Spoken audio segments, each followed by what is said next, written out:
Hi everyone, my name is Haley Farrow and I am the 2021 to 2022 Source Service Scholar working with House of Ruth, Maryland. I'm sad I can't be there in person with you all, but this was an amazing opportunity and I'm really excited to share the work we did together over this year. So just to start, House of Ruth, Maryland has been a really pivotal resource in the Baltimore community for a long time, serving victims of intimate partner violence. They provide a really huge variety of resources, ranging from legal services to having a shelter, daycare for children, therapy, help finding a job or housing in the community, and a rehabilitation service for people who commit intimate partner violence to really try to get to the root of why this is happening and make actionable change in the community. So my role as a source service scholar was to expand the programming into sexual assault beyond sexual assault that occurs within the realm of intimate partner violence. So this would allow victims of stranger assault or people who had been involved with human trafficking to seek out House of Ruth, Maryland as a resource. And there are other organizations that do this in the surrounding area, but there's still a lot of gaps, and this is the change that we think would really help fill some of those gaps to better serve the community. So the main goals of this project were to assess the existing policy and gaps of service for House of Ruth, Maryland from the point of view of the staff, create a plan kind of going forward to how we would start this change, recruit volunteers to start doing research, meet with community organizations around us that do this well already, and trying to figure out how to pilot an accompaniment program, which is a program that allows a really well-trained volunteer to accompany a victim of sexual assault to the hospital or to court or anything so they didn't feel alone or had some support in navigating this difficult system. So some of what I said already was that our key goal is really to assess current gaps in service, staff readiness, and obstacles implementing this new program. And I did this by meeting with a lot of the leadership staff of House of Ruth, Maryland, and really having detailed, great discussions about what they thought about this, what their experience has been, and what their concerns were. And then I also worked to recruit and train 4 or more volunteers to aid in research regarding organizations that serve sexual assault victims now, the policies that they have, the trainings that they have, how they do this well, how they practice trauma-informed care, all of those things. And then the last kind of goal would be to create new policies for House of Ruth, Maryland, and determine what resources we needed to start an accompaniment program. So my role was really to kind of spearhead a lot of this, and I had a lot of really great guidance from Janice and a lot of the other staff as I went into these meetings, and I really learned a lot from them about how they felt, especially after the last few years of operating a nonprofit during the COVID-19 pandemic and with everything else we've all been going through. So that was really informative. And then I compiled that data into a really nice presentation and document to share with the agency, which really laid the groundwork for a lot of the next steps that I'll actually be presenting this week to House of Ruth, Maryland as a whole. So I also worked to manage my recruited volunteers and assist them in research, outreach, and forming a way to report all of their findings.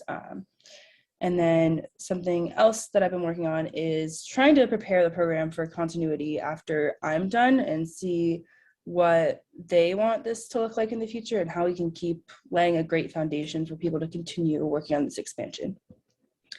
So through my year working with them, I was able to have a lot of really great conversations, as I said, with staff, and these meetings really clued us into what we need to do. And the next step would really be to have a specific training program. Of the about 10 or so meetings that I had, I think almost every single one besides maybe one mentioned that they didn't feel that the training was sufficient for them to work with victims of sexual assault. So that's really the next key goal. And I think that something else that came up was that it has been a difficult few years and the organization's already very busy, and so staff were really concerned about adding more to their plate without expanding resources or personnel or adding more expertise, and that they wouldn't be able to do their jobs well because, for example, there is already a waiting list for serving victims of intimate partner violence, so adding more on top of that may be difficult. So really being thoughtful about how we're going into this transition, I think, is something that's important and something that really came up in our time working together. And then we also worked on getting the volunteers, and we made a document that we can all put our findings into, where we should reach out to, what are good existing policies to base what we might do off of. So that was a lot of the main things that we accomplished. Unfortunately, due to a variety of delays, we weren't able to get the accompaniment program policies or even starting that off the ground. But we were able to have a really productive year. And I think the work that we did was important for the development of the organization as a whole and this expansion. So thinking about things I learned from this and future directions of the project, I learned a lot from managing this project. There were a lot of times that I found it difficult to feel as if I was moving forward and faced with different delays due to changes in COVID-19 policy, illness on either end, just everything that comes with trying to create an expansion like this in the backdrop of the world that we've been living in. And I think something I learned from this was that it's really important to incorporate flexibility into project plans. This is something that Janice really taught me, and that trying to lead a project during the pandemic and everything else was really challenging. And so I was really grateful that we structured our project so that we could still have a productive time and meet important actionable goals without feeling as if we didn't get everything done if we didn't meet every single goal we had outlined, or that our timeline had room for flexibility and delays. And in the future, this project really aims to continue to expand the services of House of Ruth Maryland by incorporating trainings for staff, reworking policies, and looking at existing data for how people are trained to deal with victims of sexual assault or victims of human trafficking, because that's a huge different world with really different training requirements for legal services or just helping victims. And even thinking about the rehabilitation program, it's very different for people who have been involved in stranger assault versus intimate partner violence. So I think really starting with a foundation of developing a new training and working that out is something that is really the next key step in this project. And so first, I would really like to thank the Source Service Scholars Program for this incredible opportunity. I felt lucky from the very beginning being selected for this, and I think I grew a lot. And in my career as a future physician, I think that the skills that I gained from this experience are really going to help me be a thoughtful community leader and use my position as one to really help make actionable change. I want to thank House of Ruth Maryland for welcoming me and providing me with such a great example of a community organization that serves their community with passion. And then I also really want to thank Janice Miller, because she's been a really great mentor to me, and I've learned so much working with her. And I hope one day to lead future community projects when it's my place, with the same support and purpose and kindness that she showed me. Thank you all so much.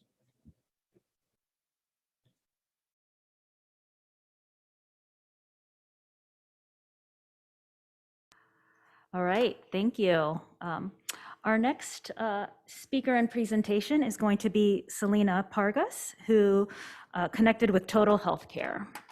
So I'm going to share my screen and have Selena introduce herself, and I'll put your slide up. Perfect. So while Rosemary's putting that up, my name is Selena Pargus, and I am a MSPH candidate in health policy and management at the Bloomberg School of Public Health, and I worked with Total Healthcare alongside Nicole Hawkins and Jose Simmons, who were my supervisors and mentors, and they are an integral part of Total Healthcare and their adolescent behavioral and mental health services. Okay, all righty. It's up here. Do you see your slide? Perfect, I can see that. Okay, so as I said, I'm working with Total Healthcare, and I worked on their Adolescent Behavioral and Mental Health Center. And so a little bit about Total Healthcare. Total Healthcare is a federally qualified health center in Baltimore. They do serve the greater Baltimore community and are really focused on service delivery at 7 of their sites. And they offer a wide range of medical, dental, and mental health services across the life cycle. They do have a Center for Emotional Social Health, and the center provides integrated behavioral health services, which include cognitive behavioral therapy, treatment for substance use disorders, and individual family counseling. They currently do already offer child and adolescent behavioral health services for ages 1 through 25 at 3 different locations, which were the focus of this project as well as this presentation. And those 3 locations are the Saratoga, Open Gates, and Madonna Mall health centers. So a little bit about my role is when I came in, they had the idea to build an adolescent behavioral and mental health center, and the goal was to build that at their Saratoga location. However, community needs assessment needed to be conducted in order to see if that location, how we could best serve the community from that location or through other locations. And so our project aims were to conduct a community needs assessment that would ultimately inform the creation of a center to kind of expand the already existing services being offered to the child and adolescent community in the greater Baltimore area. Another project aim was to work closer with Baltimore City Schools as well as the Maryland juvenile justice system in offering these services, and also to propose informed practices and recommendations for how total health care can better integrate services into the community. So in order to conduct this assessment, we use several different methods, one of them being a survey, which was approved by the Baltimore City IRB process. And so the survey was sent to 117 mental and behavioral health staff in Baltimore City schools. Unfortunately, we only received 4 responses back, which was still informative, and I'll touch a little bit about that later on in the presentation.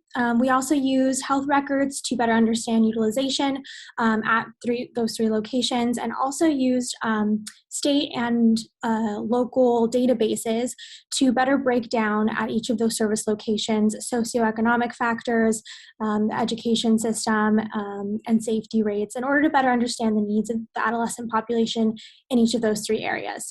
And then we also tried to use community conversations, so working with community partners and organizations to create either a referral system or kind of integrate those services. Unfortunately, we also had a low response rate, which I will again touch on later on in the presentation. So some outcomes and accomplishments. We did end up finishing, still tweaking a little bit, but a 19-page community needs assessment. There was a community needs assessment conducted in 2020 through Total Healthcare, but it was for the entirety of the patient population. This one is more targeted towards adolescents, specifically in mental and behavioral health. However, I hope that it will inform this project as well as future projects, as it really does show key data of that population in each of those 3 neighborhoods and locations. We also were able to provide a presentation, which I hope to give to Total Healthcare at the end of this month, beginning of May, in order to kind of clarify some of this information and make recommendations, along with Nicole and Jose. And then we also provided a list of suggested community organizations, specifically the ones I did attempt to contact, hopefully for a future source scholar who may be coming in and kind of the continuation of that project. And I also recruited 5 volunteers who were integral to collecting the emails that were sent out in the Baltimore City School District, as that was quite the task. So overall, despite the low rate of response, which as you can see, those are under my key lessons learned, the hope and the goal is for next time, maybe making those in-person contacts or trying to use connections through Hopkins or already through Total Healthcare. And that was kind of a lesson learned. And I appreciate Jose and Nicole for working with me through that. And although we had a low response rate, I think, even the 4 responses we got back from the survey really showed the resources that are needed in the community in terms of more qualified providers, kind of breaking that stigma. And that's something that Total Healthcare already does.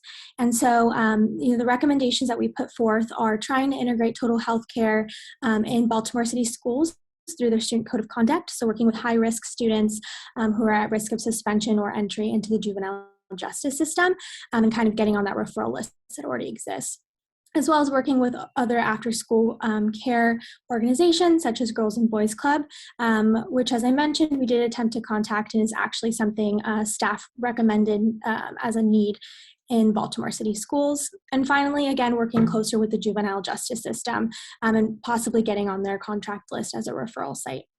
So I would like to thank First Source for their constant support, as well as Total Healthcare and Nicole and Jose, who really helped work with me to build out this project. And I'd like to thank my volunteers, who this would not be possible finishing without them. And if you have any questions, please feel free to reach out to myself or Nicole and Jose, or if you have any suggestions as well. And I thank you for your time today.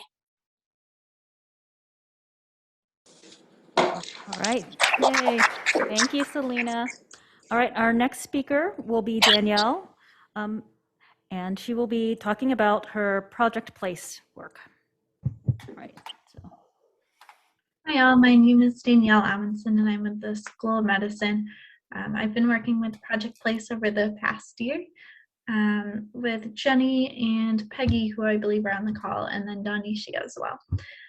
So Project Place is one of the temporary shelters in Baltimore. It stands for people lacking ample shelter and employment. They offer transitional housing, permanent housing, and wraparound support services to folks experiencing homelessness in Baltimore. I have photos of the two sites that I was working at up here. And so this project had been a previous Source Scholars Program project, but we shifted our focus this year from health education workshops for clients to workshops that were more specifically focused on opioid use, addiction, and mental health. I partnered with Donisha, who's a School of Nursing student with the Baltimore Action Project, and the two of us, along with Peggy, kind of had a three-arm aim of the project. So one was these wellness workshops, another one was developing and implementing staff trainings on topics that are identified by the staff as needed, and then working on creating a space for the clients to have privacy and time to decompress. So specifically what I did was working on the wellness workshops with Peggy and Donisha, covering about a third of the content for each one, creating promotional materials for the workshops, and then debriefing with staff, with clients, and with our team. For staff training, I've been reaching out to potential partners to provide the training and working on developing content. And then we're working on creating a serenity space in one of the shelters right now. And so we've been brainstorming options for that and recruiting volunteers to help actually convert the space into just like a nicer space for the residents and clients to have a space to relax. And so some of the outcomes that we've done a mix of 8 in-person, virtual, and hybrid workshops at both of the facilities.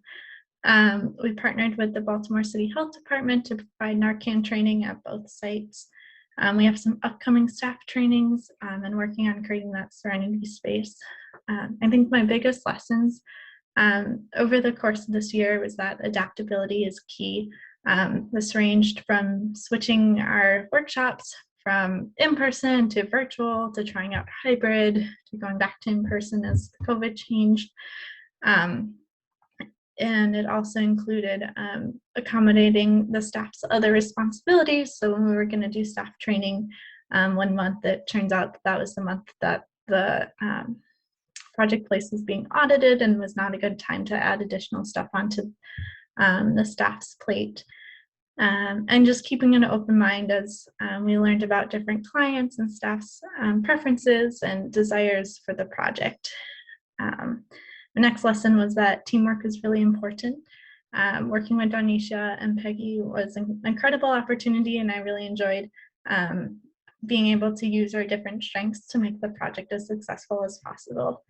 And then my last learning point was that everyone will have differing opinions and different things they want to see. And so recognizing that projects like these are a balancing act and making sure to find compromises and similar goals to work together. And lastly, I would just really like to thank the Project Place clients that were a part of our workshops and the staff that really went above and beyond to hang up promotional material for us, get the Zoom up and running when we were virtual, and welcoming us to Project Place. I'd want to thank Jenny for her guidance throughout the year. It's been really helpful. And then, of course, working with Donisha and Peggy has been quite a blessing, and I've really enjoyed it. Yes, that's our project.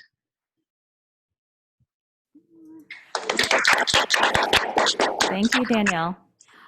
Our next speaker will be Kevin Lee.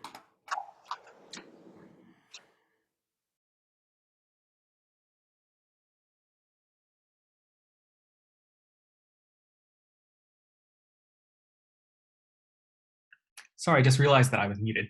Hi, everyone. I'm Kevin. I'm an MSPH student in the School of Public Health. And this past year, I've been working with the Pride Center of Maryland with my preceptors, DeQuela, Karen, and Kyrie.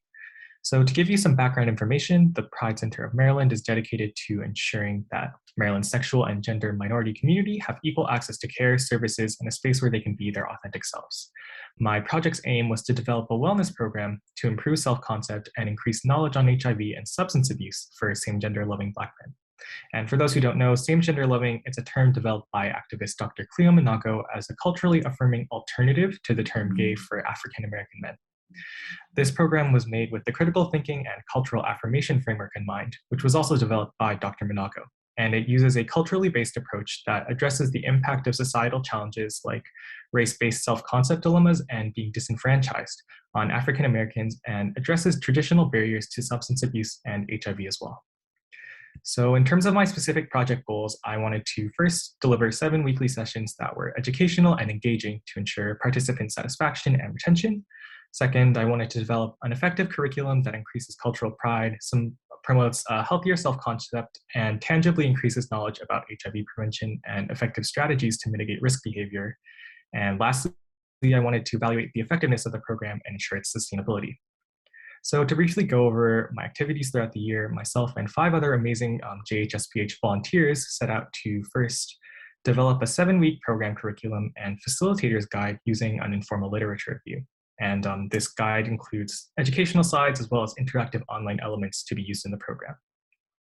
So each session focuses on a different topic, including reconciling the Black and same-gender loving dual identity, looking at behavior change strategies, learning more about HIV transmission and substance abuse, as well as healthy communication and partner selection in relationships.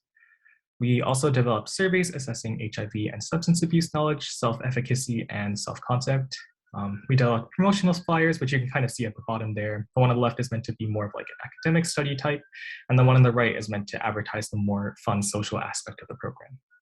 And lastly, we developed a recruitment strategy with internal input from Stephen McDonald from the Baltimore City Health Department. So unfortunately, given delays caused by COVID and difficulties with recruitment, we were unable to actually implement the program. So we instead shifted focus onto developing a robust guidebook and materials for future use. So with the remainder of my time, I plan on working to develop an in-person version of the facilitator's guide, and I also want to make a thorough transition document or video to help orient the next person who works on this project so that they can hopefully implement it in the future. In terms of the lessons that I learned, the first was that flexibility really is key. It's worth pointing out that this program was developed to be in person so that it be a more engaging experience.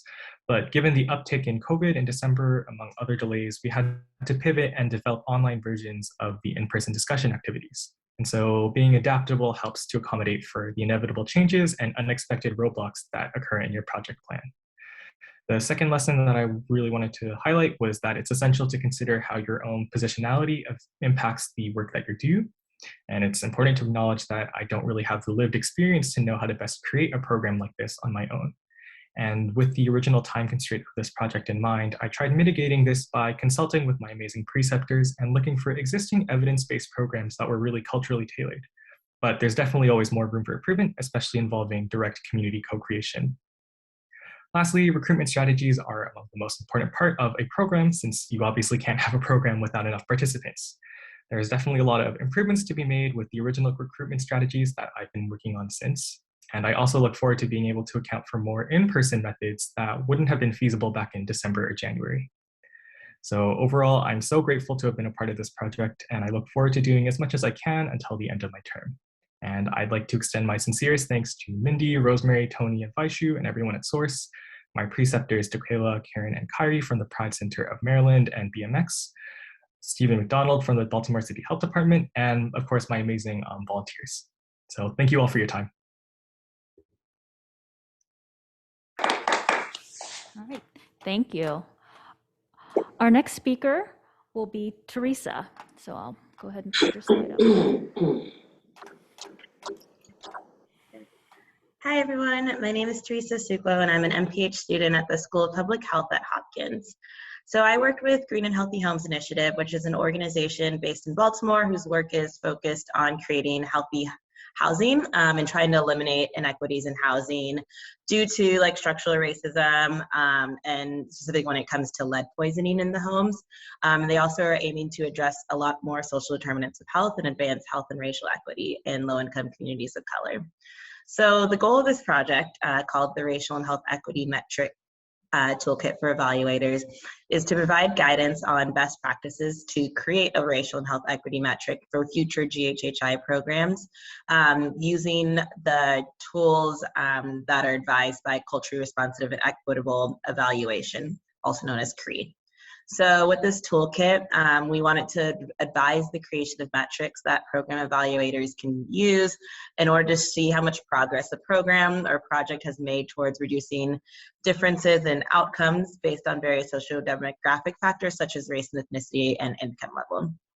So the steps of this process included doing background research to define CRE and synthesize information about how to follow culturally responsive equitable evaluation. After this research, we learned that an important part of this metric is, and the toolkit is that it has to be informed by community stakeholders to ensure that it is truly measuring things that are addressing community needs and priorities. And so we wanted to make sure that we emphasize incorporating community input into our toolkit as well. So the first step we did was kind of create a community profile so that we would understand the community that GHHI has been working with in the past. And then we also today actually attended a meeting with GHHI's Community Advisory Board, and we received a lot of great input from parents in the Baltimore community. And then our last step will be to create a manuscript with all the information we've gathered, so that evaluators at GHHI can use this toolkit to inform their metric creation for projects and programs in the future. And we also want to include information for best practices for engaging with the community and making sure that they're a huge part of how to create a metric for their programming. And so some of the lessons that I've learned from this is, once again, like the importance of community input, and it's not just getting their advice, but it's making sure that they're part of the process of creating the metric. And also how to be flexible, considering with COVID-19, our project kind of went through a lot of variations. And when we originally wanted to make a metric, but it would have been hard to do a lot of that community engagement. So we figured trying to create a toolkit to advise these practices so in the future things could be done with also the time constraints as well. And so I just want to say thank you to Source, GHHI, especially Ruth Ann and Annie, and then a huge thank you to my incredible Hopkins volunteers. Thank you. Thank you. And our next speaker will be Geethika. There we go. Hi everyone, I'm Geethika, an MPH student concentrating in child and adolescent health. I worked with Mission Fit on their storytelling program.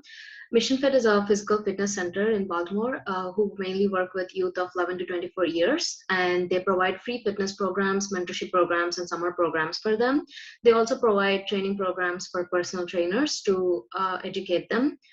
And the project I worked with is the Voices of Baltimore project. This was conceived during the pandemic by the Mission Fit team and 2 of their student ambassadors. They wanted to create a social media platform to encourage discussions about physical, mental, emotional, and social health of youth. And my work with them mainly involved in training youth to be podcast hosts and to create documents to assist with their interviews and training. And so far we have created, there are 4 episodes published, and 3 episodes published, and the 4th has been recorded just last week, and we are ready to publish it. Each episode is about 1 hour long and discusses one topic, whether it's regarding physical, emotional, or social health that the youth themselves have came forward as being interested in. And this was a very fulfilling program for me because I'm very interested in the intersection of health and storytelling.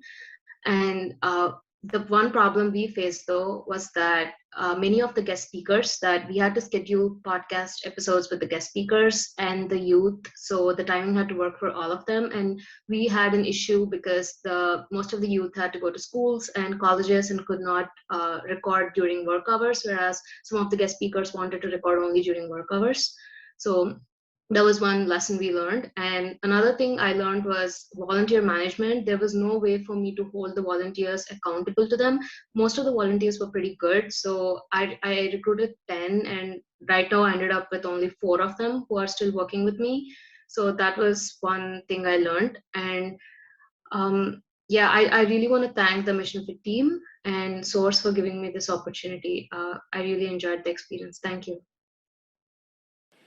All right, thank you so much. And our final virtual speaker will be Claudia.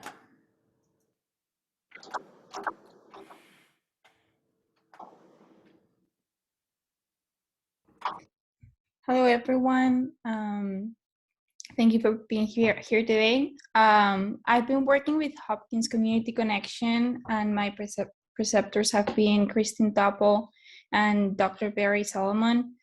And my project, so the mission of SOURCE is to provide resources to patients who may not have the means for some things, including legal resources, things like food, clothes, and other things.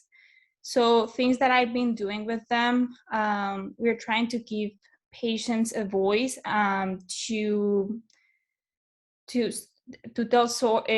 HCC what has been working and their perception of what they have been receiving.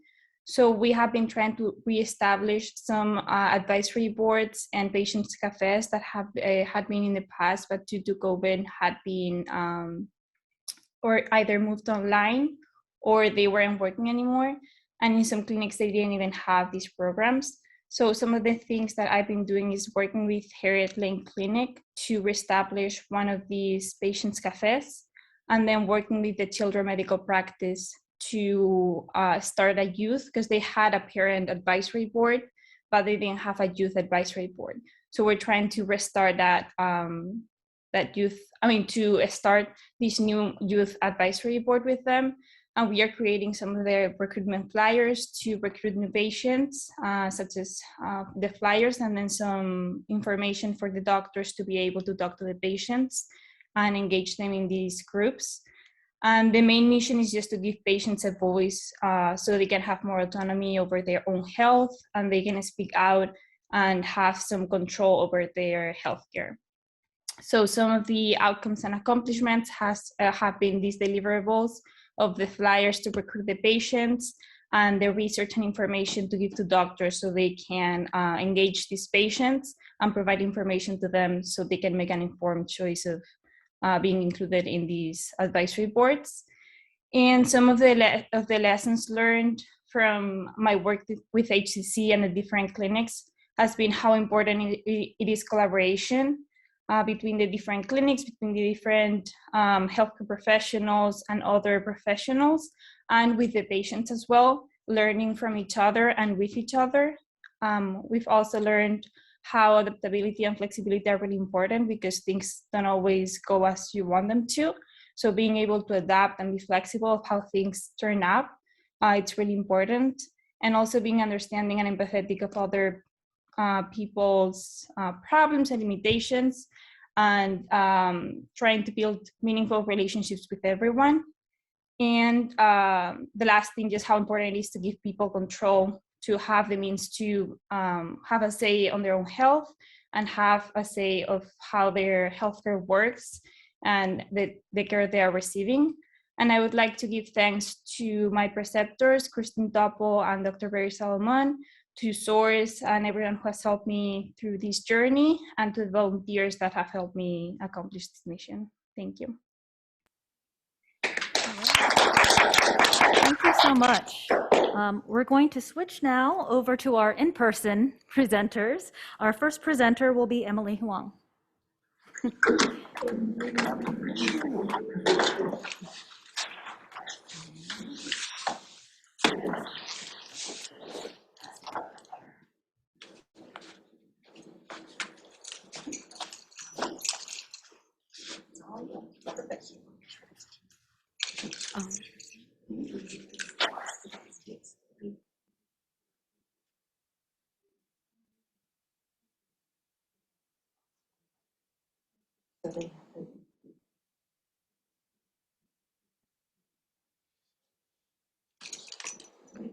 Hi everyone, my name is Emily and I'm a SOURCE Service Scholar with the School of Medicine.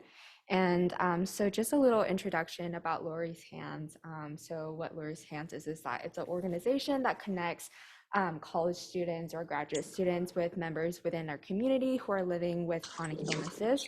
And so it has been an established program that is within the Delaware community, but recently during the COVID pandemic, we have decided to open a new branch in Baltimore. And that has been sort of my capacity working with Lori's Hands, is to sort of help establish the new Baltimore branch, recruiting volunteers so then we can have them engage with members within the community, helping them with practical tasks such as navigating the healthcare system, helping with booking appointments, helping them with household chores and just daily living tasks that they might need assistance with. And especially during COVID, helping having that human connection with someone, whether that's virtually or hopefully soon to be in person. And sort of my task going in as a source service scholar has been to help with the volunteer recruitment and also the retention. So one of my main tasks has been gathering as many contacts from Baltimore colleges, people that we can reach out to, and compiling them into a database Airtable that we can use to just reach out to more people with and to get Lori's Hands image out to the community. And also just doing classroom presentations, reaching out to different professors, different clubs and colleges, and also just anyone in the community who'd be interested in volunteering with us. And so here in one of my other roles is to just kind of expand the diversity of volunteer opportunities offered by Lori's Hands, in addition to just having ongoing volunteer opportunities, but also extending it to maybe one-day events that schools or organizations can become involved with if they can't commit in a long-term way. So some of the pictures over here you see in the middle is we actually did a one-day card writing event with the Neurosci Club here at Hopkins undergrad, and they were able to write birthday cards to some of our clients living with chronic illnesses. And then down below you can see that it's just some of our Lori's Hands volunteering with the clients during the pandemic and also before the pandemic. And so some of the outcomes and accomplishments that we have achieved, we have been able to gather about 90 volunteer interest in this program. And we've also been able to establish more long-term relationship with different colleges within Baltimore. Some of the main ones are at the Towson College and also Hopkins undergrad and also the Frostburg College. And we're also able to have 38 volunteers volunteering with us currently. And ever since August of last year, we've been able to accumulate over 500 volunteer hours. So some of the lessons I've learned from this is mainly just to be strategic about volunteer recruitment, just making sure that we have a plan set up before we begin the volunteer recruitment, making sure that everyone's on the same page, especially during the pandemic, making sure to account for the fact that a lot of these classroom presentations can occur in person. So just being aware of that.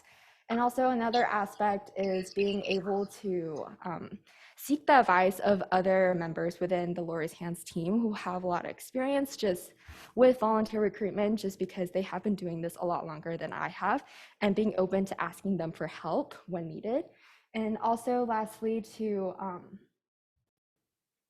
also be persistent with volunteer outreach, just in case, being aware that a lot of these faculties that I'm working with, they are not in person or they're on vacation for personal reasons, and being aware that even if there's delayed responses, also being persistent in that matter. And I would like to extend my special thanks to Maddie and Maggie, who have been instrumental in helping me with Lori's Hands, and also to the Source team, who have been very supportive, and also to my wonderful volunteers. Yeah.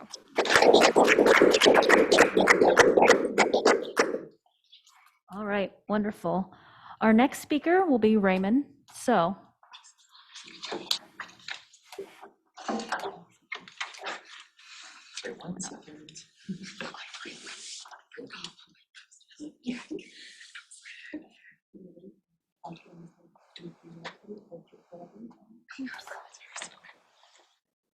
All right, perfect.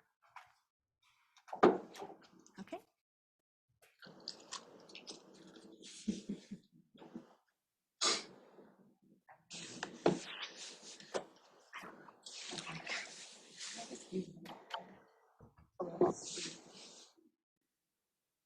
right, hello everybody. My name is Raymond So. I'm a first-year medical student here at Hopkins, and this past year, I had the wonderful pleasure of working with my preceptors, Miss Kelly Brooks, as well as Miss Veronica Land Davis of Roberta's House. And so a little bit about Roberta's House. Roberta's House is a family grief support center, and central to the philosophy of Roberta's House is the idea that grief is necessary for the healing process and that people are not alone, should not be alone in their grief. A lot of what Roberta's House centers around the theory of grief by Alan D. Wolfelt. Alan D. Wolfelt is an academic scholar who has spent a good chunk of his life looking into grief and the healing process. And in his theory of grief, he outlines 6 essential steps for healing in grief, which is 1, acknowledge the reality of the death; 2, embrace the pain of the loss; 3, remember the person who died; 4, develop a new self-identity; 5, search for meaning; and finally, receive ongoing support from others. And so a little bit about the work that I did with Roberta's House this past year. I collaborated with my preceptors to develop a comprehensive train the trainer curriculum on the grieving process, and 2, to implement the curriculum in a workshop series designed for current volunteers at Roberta's House. And so going to the middle panel, it's probably hard to see, but going to the middle panel, I've outlined some of the outputs from my work with Roberta's House this past year, which included comprehensive lesson plans for each of the 4 modules that we created, detailing how to deliver the content as well as the activities comprised within the module, associated PowerPoint slides to complement each of the modules, a 4-hour-long workshop series implementing the actual curriculum, and then finally a recorded video of the workshop series to help guide future iterations of the curriculum. And so going into the individual modules more specifically, the first module, we called it Grief 101, so very much the introductory part of the curriculum. And so the main takeaway from the first module is, what is grief? So in this module, we introduce conceptual definitions of grief, bereavement, as well as traumatic loss. And in this module, we invite the volunteers to reflect upon what those terms mean to them specifically. We also highlight grief-related mortality patterns in the US, as well as specific grieving contexts, whether that be the loss of a family member, the loss of employment, the loss of a house, etc. Going to the second module, we talked about coping mechanisms. The main takeaway, how do people cope with grief? So we emphasize the many ways grief can manifest as well as be elicited.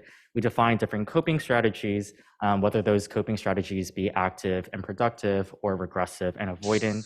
And finally, we describe the ways culture can impact the grieving process, as well as the ways in which culture can impact the implementation of different coping mechanisms. Going to module 3, we talked about disenfranchised grief. And so to define that term here today, disenfranchised grief is any grief that has been stigmatized, devalued, or undervalued by society. So we define that term for the volunteers, as well as explore different contexts of disenfranchised grief, which included the intersection of grief and gender, COVID-19 and grief, economic security and grief, as well as sexual violence and grief. And then for the final module, we called it Support 101. So the first 3 modules were a bit more abstract and conceptual. For the final module, we wanted to provide some sort of practical guidance for the volunteers. If they do find themselves trying to support someone in a grieving situation, what should they do? And the answer is there really is no one answer. Grief can manifest itself in many different ways, but the common thread nonetheless is that active listening, reflection, and empowerment can still be really therapeutic for an individual who is grieving. And so in this particular module, we asked the volunteers to reflect how they would respond in various role-playing scenarios. And importantly, we also provide volunteers a list of mental health resources that they can provide to grieving individuals should they need to provide some sort of referral. And so moving forward, some next steps, as I mentioned, we hope to implement this curriculum in a 4-hour workshop series. We're actually going to host it next week, so we're definitely really excited about that. At that workshop series, we also want to collect a survey before and after the workshop to assess development of core competencies. And then with regards to our sustainability plan, a lot of the sustainability was inherently built into the output. So for example, we created lesson plans that detail each of the modules as well as the activities. We have associated PowerPoint slides to provide grounding framework for whoever wants to carry this project forward, as well as the recorded video of the workshop that we're going to host next week can be used to help guide future iterations of the program. And so reflecting upon my experience as a source service scholar, there are 3 main takeaways for me. The first is, though complex, grieving is a critical component of the healing process, and there's currently a dearth of safe spaces to openly discuss grief. Second, grief can take many forms, and how one community grieves may be entirely different from another. And then finally, more broadly, open communication is key to a successful partnership with a community-based organization. And so before I officially conclude, I just want to once again thank my preceptors, Ms. Kelly Brooks, as well as Ms. Veronica Land-Davis for their expertise and guidance. I also want to acknowledge my many student volunteers whose names are listed at the bottom of the slide. Thank you.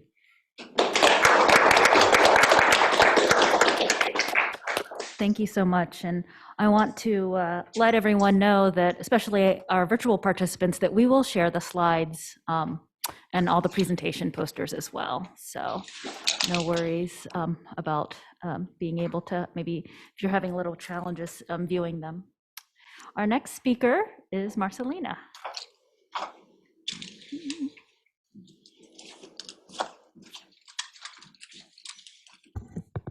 Hi, everyone. My name's Marelina. I am a first-year medical student, and this year for the Source Service Scholars, I had the opportunity to work with Inside Out. In particular, I was working very closely with Anika, who's with us virtually, who really guided me throughout this whole thing, and also Renata, who is the executive director at Inside Out. So Inside Out, as a community-based organization here in Baltimore, is really focused on improving healthy eating habits and exercise. And they do this through community workshops, but also a huge part of their programming has been programming in elementary schools so far to help educate students on these topics. And I was brought on board to help expand kind of their influence in schools and to be more based in high schools as well. So when I was brought on, there were already some ideas about what could be done to develop a curriculum for high school students. And in particular, there was a plan to do this through the 8 dimensions of wellness, which is kind of already a well-established framework for how to approach wellness and health in a very holistic, comprehensive way. And my project goals were really threefold. So the first was to research these 8 areas of wellness, but also kind of the pedagogy of how to even implement these sorts of lessons within high schools and what's best for these audiences to really reach high school students where they're at. The second was to recruit volunteers so that we could have them help us workshop these lesson plans and then actually help teach them and pilot them in schools or in a school. And then the last was to really pilot them and get feedback from students to see how we can better improve our lessons. So as you can see kind of here, let me see if I have, yeah. Okay, so this was kind of our timeline. So October to November was really spent researching, developing lesson plans, and we started slowly workshopping, Anika and I, to, yeah, just kind of see how we can improve them. And then December, January was when we recruited volunteers. And like I mentioned before, they helped us also workshop. So there were multiple kind of rounds of workshopping these lesson plans to get different ideas, different perspectives. And this was also an opportunity to train our volunteers so they could familiarize themselves with what was contained within the lessons they were going to be teaching and be able to prepare for a pilot. And so the pilot kind of began in February and is currently ongoing, so that we still currently have 4 lessons. And because of COVID and scheduling and, yeah, as kind of it's been a theme, flexibility, we actually were unable to pilot this with high schoolers. Instead, we had to kind of pivot and work with a 6th grade class, but we're really, really grateful that the teacher opened up her class to us, and we've actually also been doing this on Zoom instead of in person.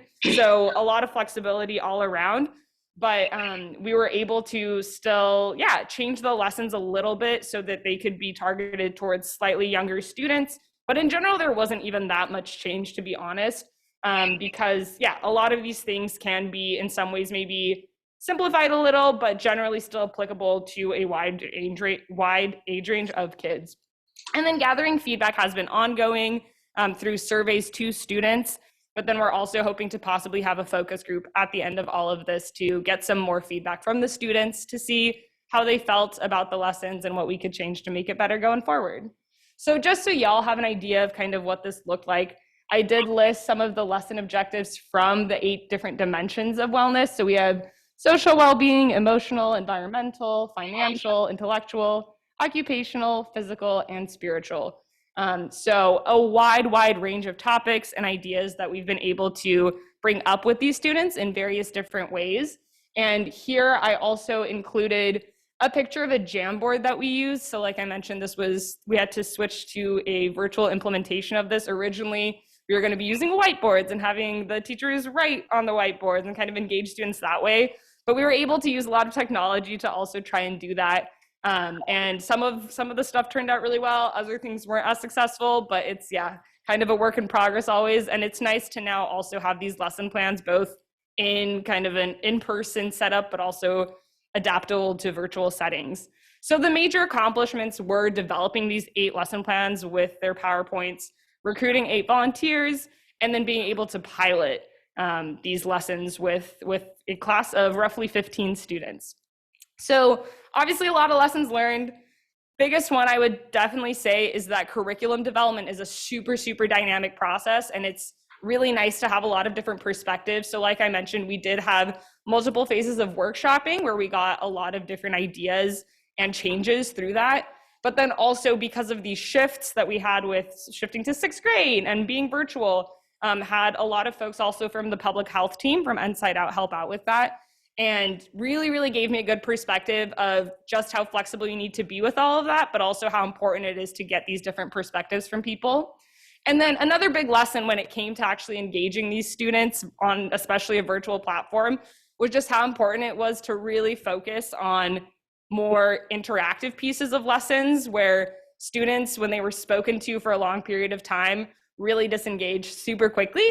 But when we had things like this Jamboard, for example, or when we had some sort of role play, kids were laughing and like really into it, and you could very much see differences even on a screen how engaged students were. And we were really lucky because we did get a super engaged Zoom class. So they're always like typing away in the chat, not like, I know in the med school we are very quiet. So yeah, so kind of acknowledgements in general, for sure. Huge shout out to Anika and Renata, huge helps. Thank you so much to Source for this opportunity. But then in particular, also, I wanted to thank Ms. Conway, whose class we've been working with, and all of her students, because they've really allowed us to kind of try this out for the first time with them. And also the Inside Out public health team that really helped when we had to shift all of a sudden to really change these lesson plans so that we could have them for 6th graders and have them virtually and do that very quickly. So yeah, that's it. Thank you so much. Thank you. And our next speaker will be Stephanie.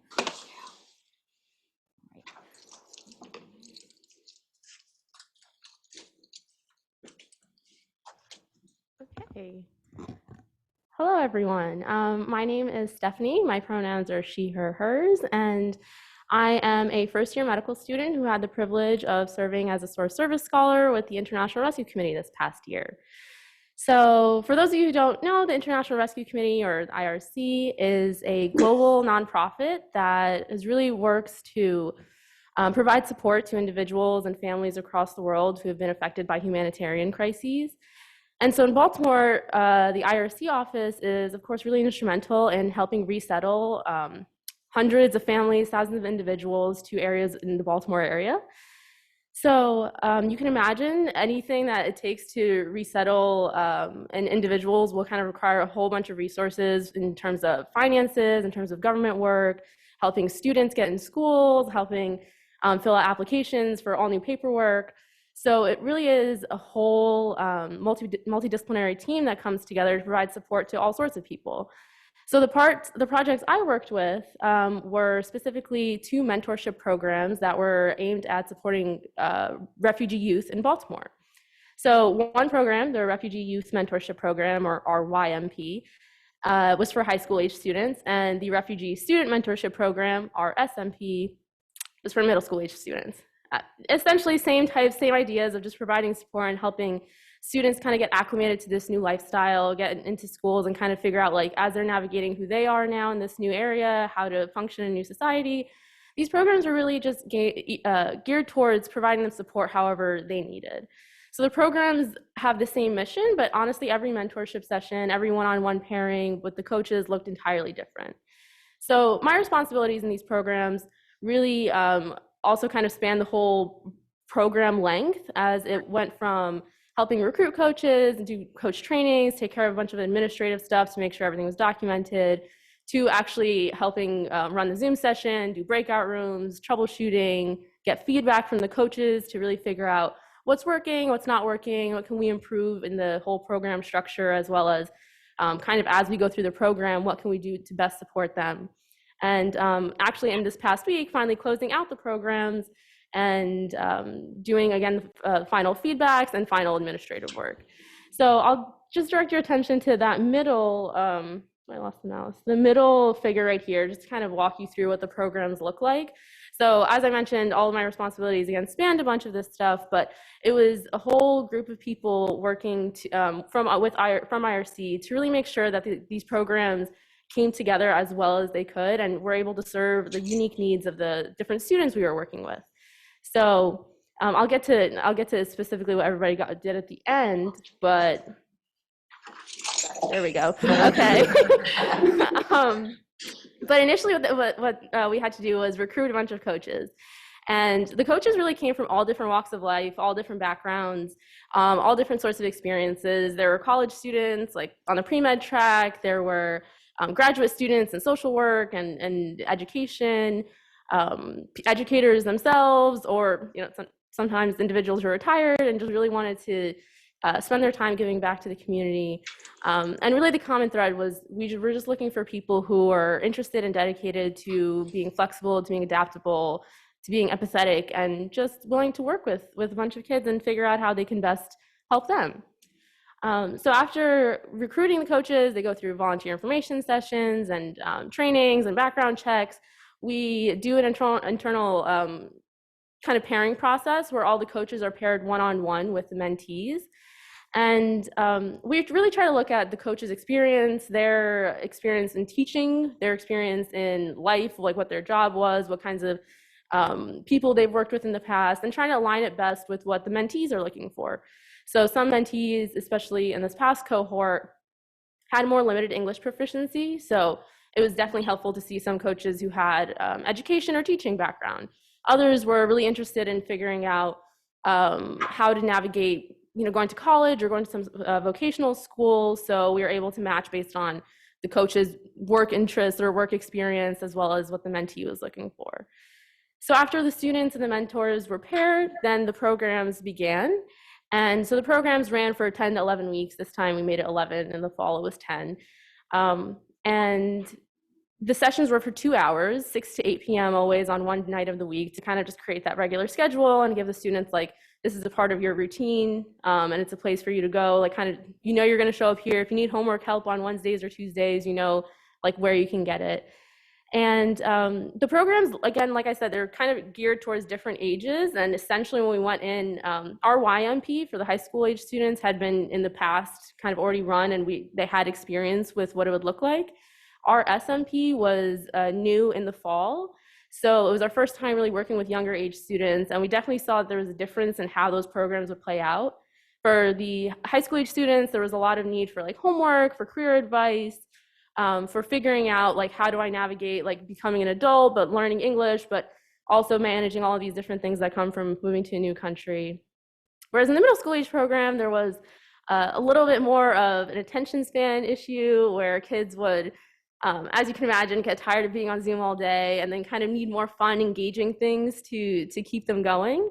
So in both programs, we tried to prioritize and give coaches and mentees their one-on-one time to discuss like what's going on in life, what do you really need support with, but also in our SMP program, there was a lot more group activities, breakout rooms, like little shorts and different games to just keep the kids engaged and involved. And so by the end of the program, you always are surprised at how much growth you see in these students, and it's amazing and just inspiring that how far they come every time. And I say every time because there was a fall program and a spring program as well. So I've had the privilege of seeing this happen twice. And the final presentations are something that go on in both of the groups. And essentially it's just an opportunity for the students to share about any topic, just to kind of demonstrate some of the skills they've learned, just to talk to the group, or just tell us more about themselves. So a lot of the times students will talk about like favorite food, or show us how to cook their favorite food, or their favorite sports, their favorite soccer players, as if you can imagine, soccer is huge amongst the students that we worked with. And it even went so far as to last week when we were closing out the RYMP program, we had some students talking about the Ukraine-Russia conflict. And last night, on the other hand, some students talked about giraffes, because that just happens to be something they're really interested in. So the programs really cater toward different groups of students, but overall it was just a chance for them to express themselves, to grow a little bit in whatever realm they wanted to grow in. And so then at the bottom of the middle panel, I highlighted some of the program accomplishments. So we held 2 cohorts in the fall, 2 cohorts in the spring, 1 for middle school and 1 for high school respectively. And so there were 45 students and amongst all of the programs, 40 mentorship sessions, and then 70 hours just amongst the Hopkins volunteers that I was able to recruit. So the 4 volunteers had such an amazing impact and really just stepped up to the plate in an unbelievable way. And so we were able to also host specifically a career panel for the high school age students. So in RYMP, we had people from medicine, law, electrical engineering, and nonprofit and government work come and on Zoom kind of just open up the floor for any sorts of questions that wanted to come up. And a lot of students sometimes are a little more hesitant, a little shyer in the bigger group, but they always surprised me, and I was always so excited to see how excited they were to really engage and learn about where they could go with their futures and how many opportunities were really open to them. So at the bottom is also a picture from last week where we ended our YMP, and it's again, like it's kind of really hard to see in the beginning of the programs.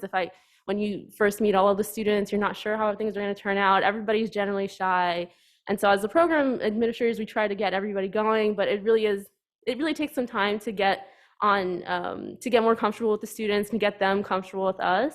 So this is by the final session where almost everybody turned on their cameras and everybody was making a funny face for us to screenshot.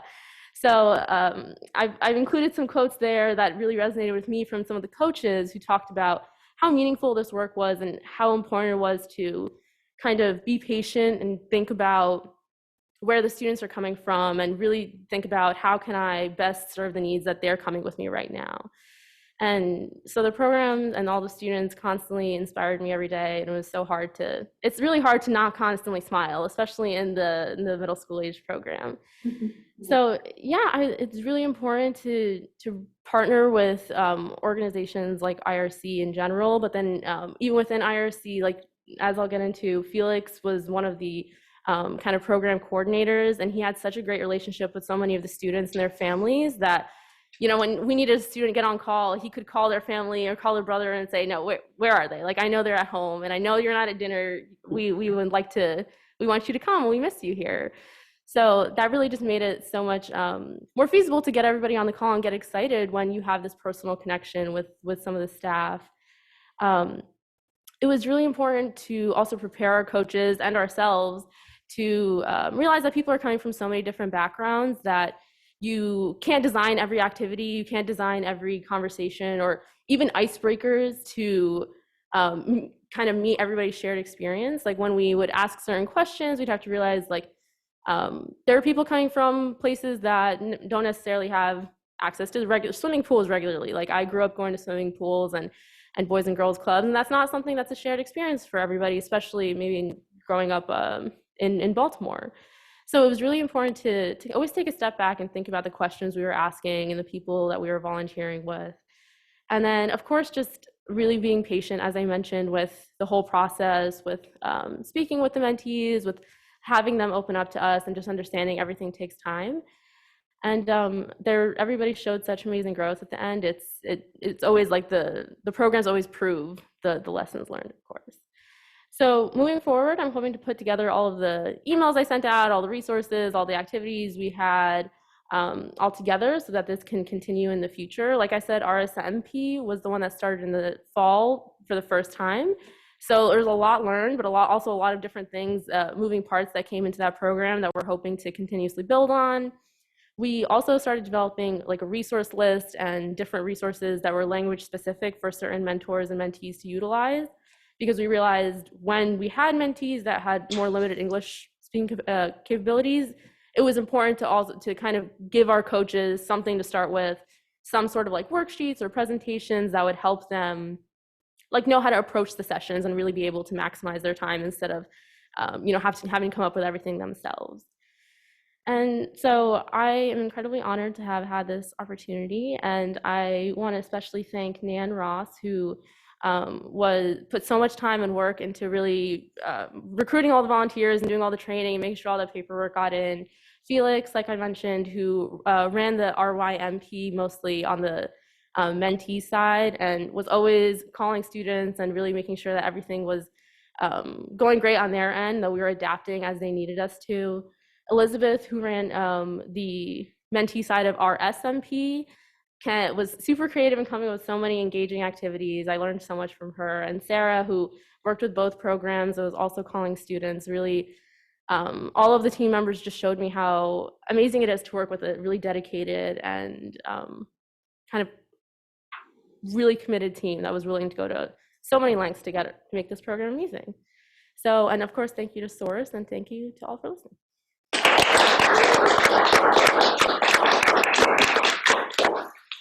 All right, thank you very much. And our next in-person presenter is Carolina.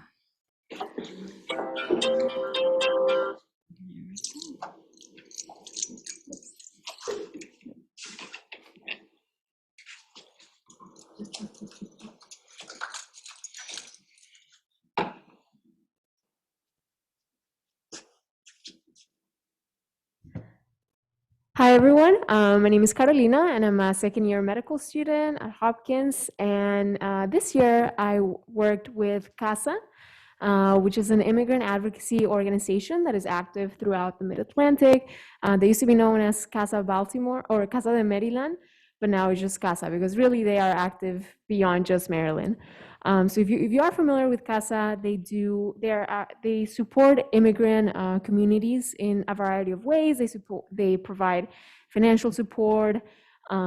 They do youth programs, which is what I specifically worked in. But they also provide a lot of other resources, including legal support. So more specifically, the program that I worked with was Mi Espacio. So Mi Espacio is a branch of CASA's youth programs, and the goal of Mi Espacio is really to empower immigrant youth through a variety of resources, including tutoring, mentoring, and academic support. So my activities as a scholar, my position was a volunteer coordinator and outreach specialist. So really, one of the main goals that were given to me at the beginning of the year was to increase volunteer recruitment. We needed more tutors because during the previous year, one of the challenges that the program had faced was a lack of tutors. Students were coming, and sometimes the ratio of tutors to students, was off. So one tutor would have to work with multiple students at a time, even 5 at a time. So it really didn't allow for that individual one-on-one help. And so that's where a lot of the energy this year went into. So I try to utilize as many connections as possible. I reach out to Source, so they would help me gain access to the School of Public Health and School of Nursing. I reached out to the Latino Medical Student Associations here at Hopkins, but also at the University of Maryland. One of the people, Jessica, who's in the call, she's our youth program coordinator. She's also actually an undergrad, which is incredible. I really admire her, how she handles being an undergraduate student and also doing everything she does for CASA, but I'll get into that later. She goes to Morgan State University, and that's how we also gain access to that. So we just try to put out, Morgan State, we just try to put out the information about the program and about all the different ways that volunteers could get involved with Mi Espacio in as many different places as possible. Another part of my job was also to actually lead the tutoring sessions. So I was present at these sessions. So they were every day, Monday through Thursday, from 6:30 to 7:30 p.m. And so we didn't ask students to sign up for a specific session. We just always send out the link because really our goal was to be as accessible and flexible as possible. This is a population of kids that and students, these are high school students that sometimes work at night. They don't really always know their schedule ahead of time. So really, we just wanted to be available to them. And I included some images. I don't know if I can move the mouse. Oh yeah. So these are some of the images of tutoring sessions. So this is like a screenshot of a radioactive isotype dating game that a student had to play for a homework. And I remember the tutors and I would just kind of figure it out on the fly. But I don't know, those kinds of experiences were really rewarding, and the tutoring sessions were really fun. And later on, I will talk about that. One of the strengths of the program that tutors often talked about were those connections with the students. I think the relationships are the most rewarding part. And other aspects of my role, we wanted to increase volunteer, not only recruitment, but also retainment, because it was easy for volunteers to just sign on to the program and then kind of not really come back. So we wanted to create a sense of belonging to the program, like you are part of CASA. And so we started implementing these volunteer certificates of appreciation. We gave some at the end of last semester for the holidays, and we also plan to give some at the end of the spring. We also included a holiday newsletter, so they could get to know kind of like the CASA leadership and who was behind the Mi Espacio program.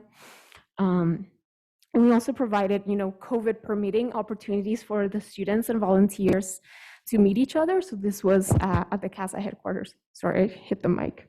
At the CASA headquarters, it was like a holiday celebration. So in terms of goals and accomplishments, over 63 students expressed interest in joining CASA and being part of Mi Espacio. And out of those 63, 13 people actually went through with the training and signed on to the program, and which is really great, because to be a tutor for Mi Espacio, they had to go through different trainings and go through a background check. And we asked them to be really committed and try to attend to at least 10 sessions. So these were people who, really wanted to be part of the program and build those connections with students. And some other accomplishments that we had is that we collaborated with student organizations such as LMSA, the Latino Medical Student Association, to build different workshops for our students. And one of those workshops was on COVID-19 vaccines. So that was really great. In terms of lessons learned, I think organization is really, really important. Again, there were a lot of moving parts when recruiting volunteers, maintaining the documents, dealing with the reimbursement process, and I learned that it's very easy, or it can be very easy to kind of lose track of those things if you're not on top of things. So that's a lesson that I learned very quickly. So organization and flexibility are key. And also we implemented a feedback form for students because we wanted to hear for the tutors, because we wanted to hear about how recruitment process was working, find ways in which we could improve the process. And granted, not every tutor filled out a feedback form, but it was great because it wasn't great that not everyone filled it out, but the feedback that we did get was really good, because a lot of the feedback was about the strength of the program, which were the relationships with the students. And again, I think that's one of what the students and the tutors found the most fulfilling part. One of the parts for improvement was when we recruit tutors, we give them a list of places where they can get their background check. And some tutors mentioned that list was kind of overwhelming and it needed to be updated. So that's something that we definitely want to implement before the end of the year. And then the last challenge of the program that we faced this year is that the timing can be tricky. So as I mentioned last year, one of the challenges that we had faced is that we didn't have enough tutors. Well, this year we started noticing a decrease in student attendance. And again, a lot of our students work at night, they have other responsibilities. And so just talking to them, we asked them like, hey, why are you not coming to tutoring as much? Or what do you think your friends are not coming to tutoring as much? And what they would say often is that, I'm working, or have other responsibilities or other family commitments. So I think last year, because everything was virtual, the kids were just at home. So it was easy for them to just log in. But now it's a little more difficult. So I think, maybe for a future Service Scholar project, I think that's something that we need to focus more on. I think now we have the volunteer recruitment part kind of we built a very streamlined process. So I think now we need to focus again on student recruitment and making sure that the students are aware of the program and making it as accessible as possible. Yeah, I think those are the main things. I really want to say thank you to CASA, to Diego Torres. He was my CBO preceptor at the beginning of the year. There was a leadership transition, so he's no longer with CASA, but he was really key in kind of introducing me to the program. So I'm really thankful to him for all of his work. Lydia, who's a CASA Baltimore Regional Director, she's amazing. She does so many things. So I'm really grateful for her mentorship and everything she's done. And again, Jessica and Kelvin, our youth program coordinators, you guys are amazing.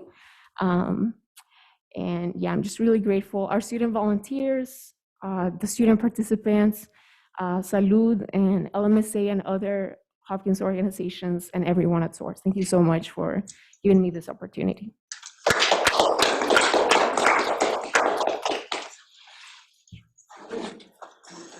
All right, thank you.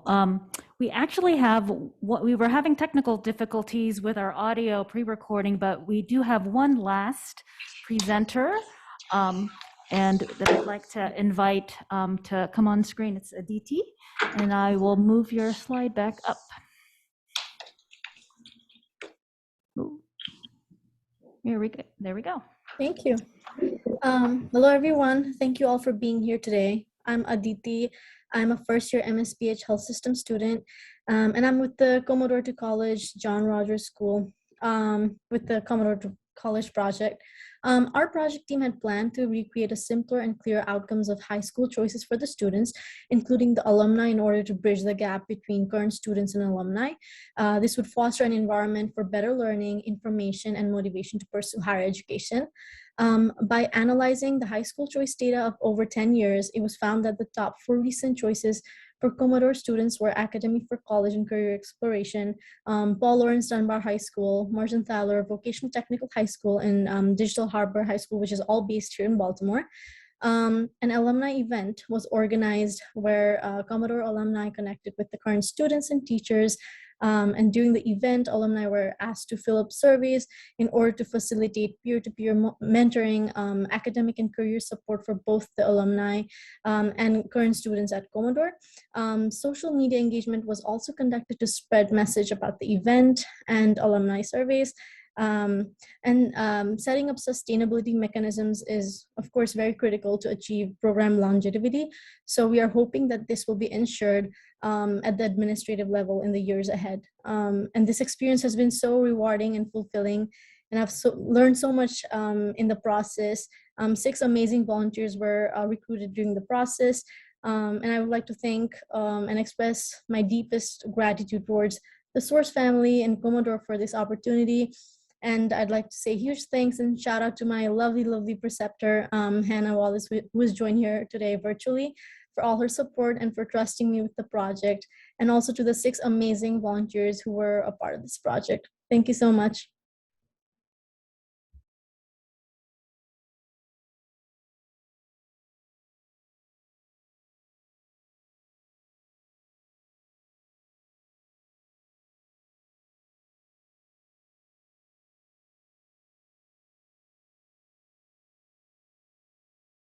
Oops. Thank you all for being very patient with us, especially those out in our virtual participants. As we close out, I wanted to give the opportunity for any preceptors, if they wanted to take themselves and just to have share any final comments or feedback on what they heard. As we close out, that would be wonderful if anyone had any last kind of concluding thoughts as we're winding down and from the year. Does anyone out in virtual space? If I don't see anyone, that's okay. I know it's been quite a long quite a long presentation. I do thank everyone. Flexibility was something, adaptability. And so, having this hybrid event, I'm really pleased that we were able to make it happen, even with our delays. And yeah, thank you all for being out there. What I will say is, if our scholars who will be rejoining us, we can take a 15-minute break, and if we can come back online in 15 minutes, and then we'll resume and have our final debrief and reflection, and that's just for the scholars only. So thank you all.